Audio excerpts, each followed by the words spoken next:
¿Cómo están? Qué agradable es poder estar nuevamente con ustedes, en esta ocasión hablando de un tema que es trascendente dentro del sistema acusatorio. Nos referimos a la audiencia y la etapa de juicio oral. Tal vez la mayoría de las personas, sobre todo en esta época, en esta etapa donde observan la esencia misma del sistema acusatorio, cuando se lleva justamente el enjuiciamiento a través de los sujetos procesales correspondientes. Nosotros, para su mejor comprensión, lo vamos a dividir en dos partes. Primero, hoy vamos a hacer un análisis del documento que nos explica de forma detallada cómo es que se desahoga esta audiencia, y en otro momento, bueno, pues le pondremos a su disposición la grabación en la sala como tal de juicio oral para tal efecto. Y bueno, sin mayor preámbulo, quisiera poder concentrarme en la diapositiva. Vea usted el material que preparamos para todos ustedes. En este caso nos referimos a la etapa de juicio oral y como tal quisiera yo empezar a hablar de una figura técnica que se llama la teoría del caso. Entendemos como teoría del caso una explicación. Toda teoría, incluso no solo en materia jurídica, sino en general a nivel metodológico, se refiere a una explicación de un hecho, de un acontecimiento. Y en este caso es la explicación que da la fiscalía o la parte acusadora y da la defensa de cómo ocurrieron los hechos. Si estamos en esta etapa de juicio es porque al momento ya se rebasaron todas las salidas alternas.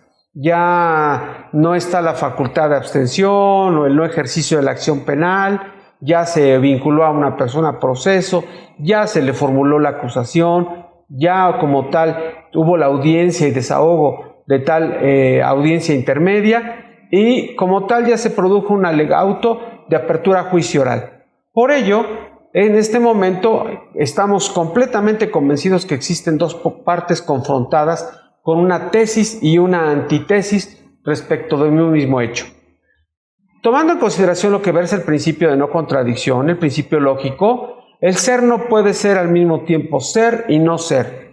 Y el punto es que aquí, tanto la parte acusadora sostiene que es culpable como la defensa sostiene que es inocente. Y una persona no puede ser al mismo tiempo, por lo menos en el mismo hecho y respecto de los mismos acontecimientos, no puede ser culpable e inocente. Es decir, o es culpable en cierto grado o es inocente, pero no ambos al mismo tiempo. Por ello, la explicación de la teoría del caso se explica de cómo sucedieron los hechos, así como también el planteamiento que formula tanto la fiscalía como la defensa y todo con ello de lograr que el tribunal de enjuiciamiento produzca un fallo en el sentido de apoyo de su tesis. Es decir, la fiscalía pretenderá un fallo condenatorio, la defensa pretenderá un fallo absolutorio. El fallo, desde luego, se entiende como la resolución que emite el tribunal de enjuiciamiento respecto de la culpabilidad o la inocencia. La teoría del caso está integrada por tres elementos fundamentales y además deben de estar presentes siempre: una teoría fáctica, una teoría jurídica y una teoría probatoria. En el caso de la teoría fáctica, la palabra facto viene de hecho. Significa que es la explicación de cómo ocurrieron los hechos, la verdad histórica que hemos manejado en otro momento. Y por otra parte, la teoría jurídica se refiere al encuadramiento que se hizo de la conducta punible. Ya sabe usted que este encuadramiento jurídico incluye elementos como es el delito, su modalidad, su forma de ejecución, su materialización, el grado de intervención, el grado de autoría, el grado de participación, el grado de consumación, así como las distintas atenuantes o agravantes o circunstancias que se giran en torno a la clasificación del mismo. Finalmente, cuando hablamos de la teoría probatoria, nos referimos a las pruebas que se tienen y que serán desahogadas ante el tribunal de enjuiciamiento, que ya fueron depuradas en la intermedia y que serán parte del debate en la audiencia de juicio oral.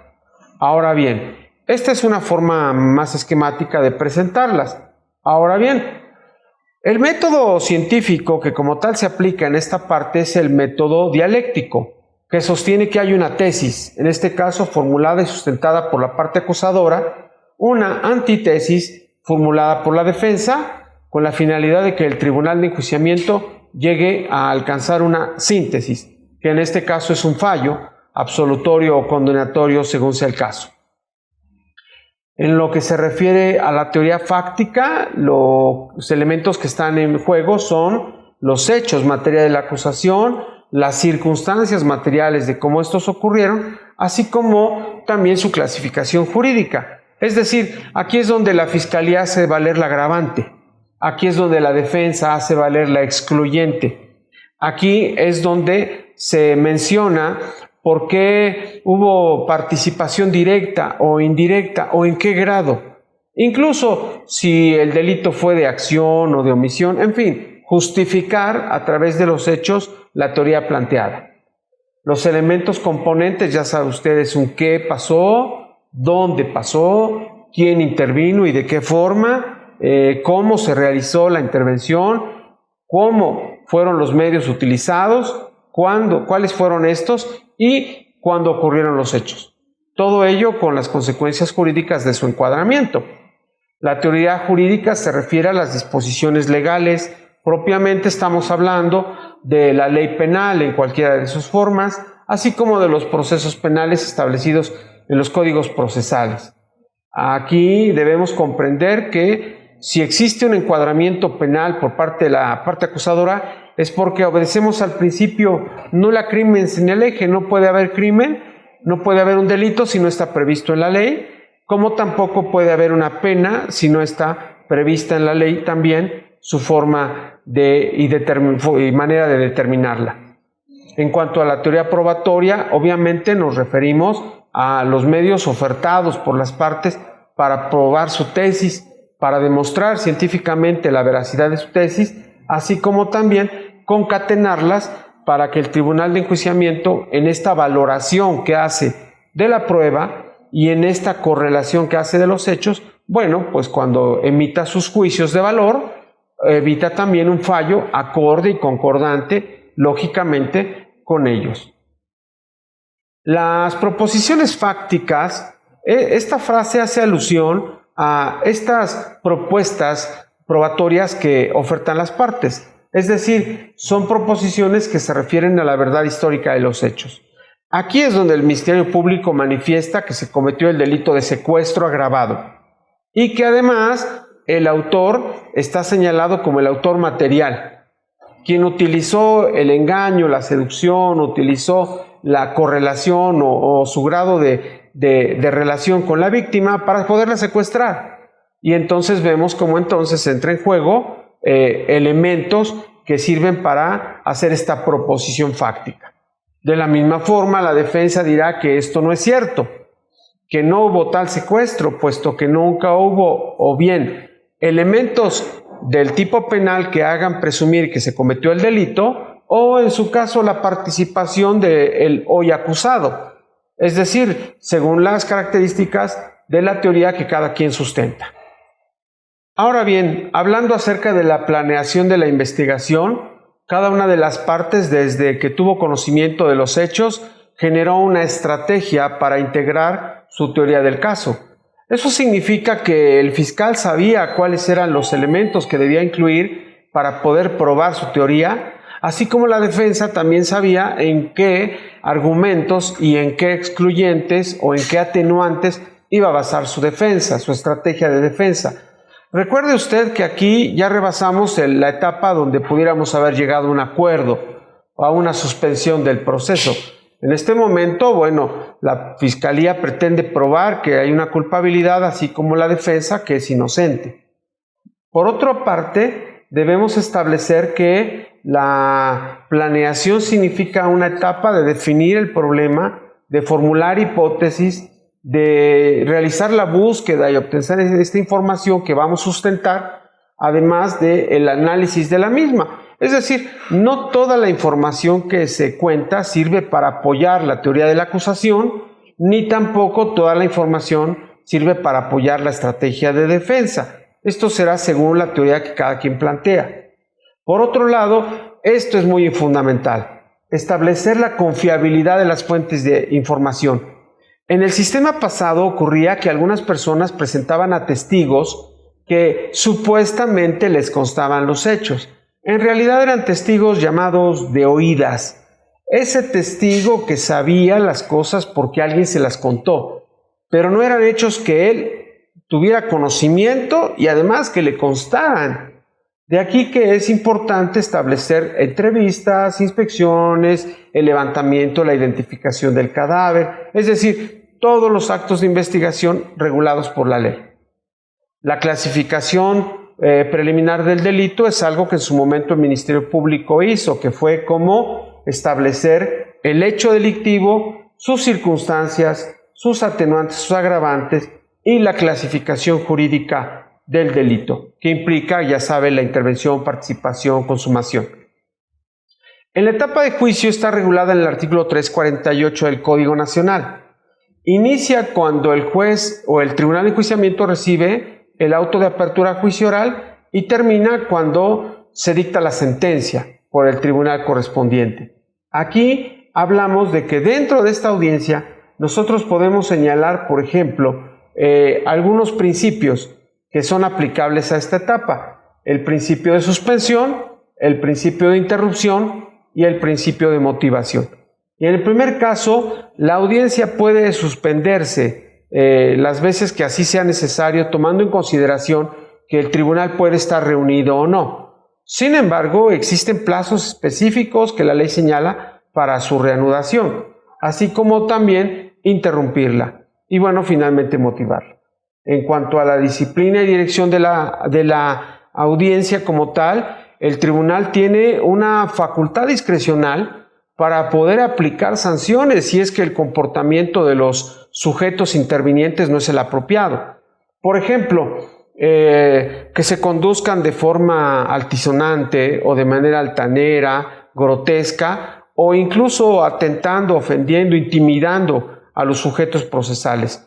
Un abogado que se refiere a la víctima descalificándole o asignándole, no sé, algún tipo de discriminación por alguna naturaleza. Solamente por citar un ejemplo. La disciplina está controlada por medidas de apremio como son el apercibimiento, la multa, la expulsión de la sala, el arresto y, bueno, finalmente el desalojo de la sala si es que no se lograse como tal la convicción de la misma. Por otro lado, en cuanto a los aspectos de la prueba, ya sabe usted que hay una libertad probatoria. Usted puede presentar el formato de prueba que considere, siempre y cuando sea lícito, claro, y se ajuste a la ley. La legalidad de la prueba, al no haber sido obtenida mediante mecanismos violatorios de los derechos humanos o mediante la alteración de los protocolos exprofesos para tal efecto, así como la oportunidad para recibirla. Todavía en esta audiencia de juicio se puede ofertar una prueba, sin embargo deberán cumplirse algunos requisitos para tal efecto. En realidad la prueba se oferta, en términos generales, en la etapa intermedia. Y bueno, el orden en que se recibirán las pruebas. En esta audiencia cada una de las partes hace alusión a su desfile probatorio, es decir, en qué orden va a presentar a sus sujetos de prueba, los peritos, los testigos, la víctima, la declaración del imputado, en este caso el acusado, la declaración de algún especialista en la materia como perito o incluso la intervención de los consultores, si así se requiriera. Por otro lado, la prohibición de intervención significa que ninguno de los jueces que haya participado en la intermedia o en la etapa de investigación puede formar parte del tribunal de enjuiciamiento, ni tampoco, obviamente, si tiene algún interés injustificado en el caso que se ventila. Las llamadas, ya sabe usted, razones para inhibirse o para recusar la presencia de alguno de los integrantes del tribunal. Por otro lado están los alegatos, y aquí dividimos dos tipos de alegato. El alegato de apertura, que es la versión inicial de los hechos que plantean las partes, y el alegato de clausura, donde las partes hacen obviamente un análisis minucioso, detallado y sobre todo persuasivo de lo que ocurrió durante la audiencia de debate. Finalmente, las figuras que se presentan durante esta audiencia pueden ser incidentes. Por eso el juez y el tribunal de enjuiciamiento se cercioran previo al desahogo de la audiencia si es que existe algún incidente previo a desahogar Ya sabe usted que los incidentes son cuestiones accesorias al proceso principal. La división del debate, si es que se trata de distintos delitos, de distintos autores o incluso de distintos hechos correlacionados en sí mismos. Por otro lado, la oralidad durante la audiencia, si se da cuenta, está prohibido la lectura como tal, y no porque no pueda hacerse por lo menos en alguna parte importante, sino el abuso de la lectura con la finalidad de que sea sobre todo la persuasión verbal la que tenga mejor efecto, además de la inmediatez que ya tienen las partes en la audiencia. Y por otro lado, bueno, pues las decisiones de la autoridad, estas deberán siempre estar fundadas, es decir, basadas en la ley, y por otro lado, motivadas, es decir, cuál fue el razonamiento que motivó una determinación judicial. La reclasificación jurídica es hasta antes del cierre del debate, donde el agente del Ministerio Público o la parte acusadora pueden hacer una última reclasificación de la figura delictiva. Después de pronunciado o de llevado a cabo el golpeteo del mallete por parte del tribunal, cerrado el debate, bueno, pues ya se cierra la oportunidad para poder clasificar. Y finalmente el cierre del debate ocurre cuando el tribunal considera que ya han sido desahogados todos los medios de prueba ofertados y que ahora se constituyeron como prueba durante la audiencia, con la finalidad justamente de tener por cerrado el debate y estar en condiciones de retirarse el tiempo necesario para deliberar el fallo que van a emitir. Los alegatos de las partes. Cuando hablamos acerca de un alegato nos referimos a un razonamiento. Es decir, es importante considerar que la cuestión de orden lógico y además jurídica unidas permiten poder construir una argumentación basada en un razonamiento. Es decir, el alegato no es una mera afirmación temeraria. Usted sabe que cada una de las partes, para poderlo formular, bueno, pues obviamente tiene el sustento probatorio, de lo contrario no lo expondría. Además, el objetivo de todo alegato es persuadir al tribunal de enjuiciamiento. En este caso, nosotros intentamos persuadir respecto de nuestra teoría de caso. En el caso de los alegatos de apertura, pues obviamente contienen la teoría fáctica, que está mencionada aquí como tal, luego la teoría probatoria y bueno, finalmente la teoría jurídica. Ahora bien, en el alegato de apertura se sugiere que las partes sobre todo le pongan un título a su alegato. Un título desde luego corto, pero eso sí, muy representativo de lo que ellos intentan probar.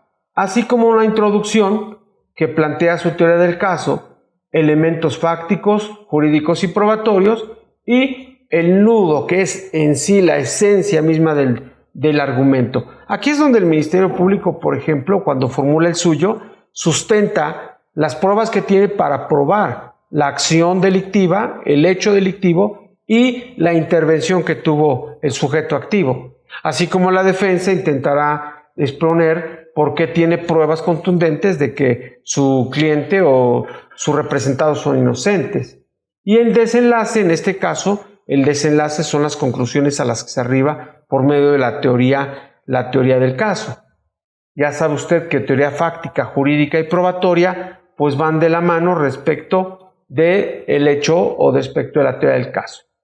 La individualización de los litigantes. En este caso, la individualización obedece a una exposición global, aunque la mayoría opta por ya de realizar esta de manera más práctica y solamente mencionar su nombre, el cargo con el que se ostentan dentro de la audiencia y cuyos datos de individualización, como son su domicilio, tanto físico como electrónico como telefónico, bueno, pues ya están registrados, sus números de cédula profesional, en fin. En el caso de los interrogatorios, que se aplican a todos los testigos, específicamente a peritos, a personas testigos presenciales, a la víctima, al ofendido, a quien les representa o incluso al acusado, se basan en un interrogatorio. Y el interrogatorio es una técnica de investigación que consiste en formular preguntas. Y estas preguntas van de la mano para poder obtener que el testigo de viva voz exponga ante el tribunal de enjuiciamiento los hechos que le constan. ¿Ya vio por qué entonces el testigo de oídas está rebasado en esta audiencia? Es decir, yo no puedo venir a atestiguar algo que escuché o me contaron, sino que me consta. Ahora, también se considera que forma parte de la actividad procesal y que esto tiene relación con que yo a través del testigo intento probar el hecho que he aludido previamente. El interrogatorio policial, que es el que llevó a cabo los elementos de la Policía de Investigación en su momento y que a diferencia de otros ayeres ya no tienen el valor de confesión, sino tienen el valor de un testimonio. Ahora bien, el interrogatorio que se puede hacer en este momento a través de la audiencia, donde incluso el juez puede hacer una pregunta, lo menos posible, claro, para poder complementar o afinar algún dato que no tenga tan preciso. En este caso, con relación a la figura del testigo existen tres elementos. Uno, el deber de testificar. Y observe, por favor, donde sobre todo está la palabra deber. Es decir, no se pretende que el testigo declare si quiere o se abstenga de hacerlo. No, sino que manifieste lo que sabe. Salvo, claro, si está obligado al deber de secrecía en el caso de los abogados, los médicos, los personas ministros del culto religioso, los contadores, etc. Y no olvidar también la facultad de abstención, el padre del imputado, su hermana, su esposa o aquellas personas que pudieran ser excluidos de la obligación de tener que declarar. En los testigos podríamos decir que podemos dividir a muchos tipos de testigos. Básicamente, por ejemplo, hablamos del testigo presencial, el testigo de oídas, el testigo de abono o de conducta, el testigo descriptivo, observador, el erudito, en este caso, por ejemplo, los peritos, porque son expertos en su materia, el testigo imaginativo, que obviamente no habla de un hecho, sino de lo que él piensa, el testigo de cargo o descargo, así llamados en el sistema inquisitivo, la solvencia económica, también en el sistema inquisitivo, el testigo eleccionado, que aquí está no solamente prohibido, sino penado, cuando el testigo viene a decir lo que le dijeron que diga. Obviamente, mediante técnicas eficaces se puede obtener que es un testigo arreglado, es un testigo fabricado y obviamente será alguien que incluso puede enfrentar un cargo penal. Y bueno, el testigo falaz, aquel que viene a manifestar hechos que no solamente no existen, sino son falsos. En el interrogatorio nosotros nos vamos a concentrar especialmente en el testigo presencial, en los agentes de la Policía de Investigación, puesto que ellos también presenciaron el proceso de investigación, y en los peritos, pues que obviamente a ellos les consta el proceso de investigación científica que llevaron a cabo de manera más minuciosa. Por otro lado, quisiera comentar que normalmente quien ofrece la prueba, ya sea la parte acusadora o defensora, ¿por qué digo la parte acusadora? Recuerde usted que la víctima también puede intervenir a través de la acción privada, de modo que su asesor jurídico también sustenta su propio alegato, su propio testigo, sus propias pruebas para apoyar su teoría de caso.